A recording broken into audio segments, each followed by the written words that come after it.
Hey, so I want to do a part two with this one because I've sat with it longer.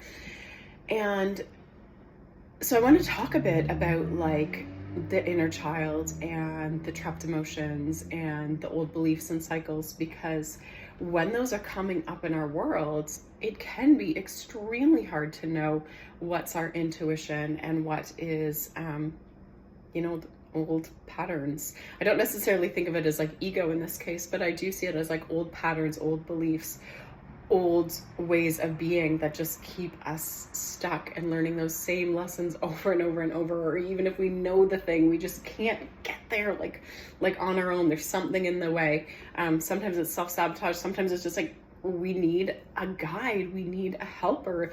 This journey requires someone supporting us and helping us through, who has some different tools. So it's a huge reason why I work with people is they get to these places of uncomfortability or not being able to, progress the way they want to, or just feeling stuck or held back or unhappy and uncertain.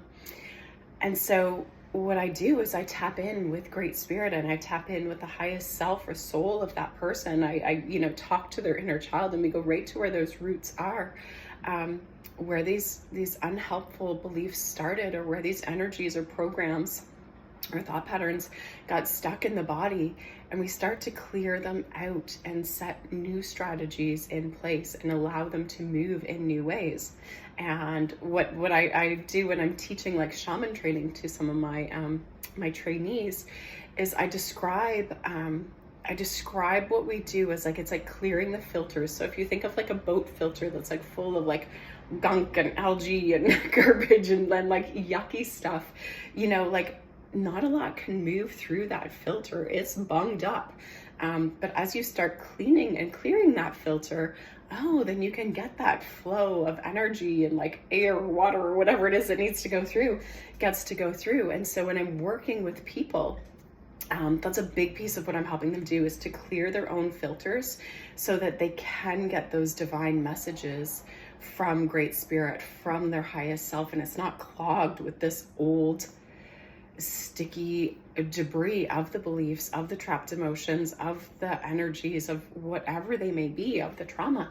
And so then they become what I call like a hollow bone, right? And this is the work I've done in my world to be able to get to be a shaman and channel in as pure source energy, and receive and know I'm a clear vessel. And this is why I continue to do my work on myself and with other healers all the time, to keep myself clear, so that I can be, like I say, this divine channel.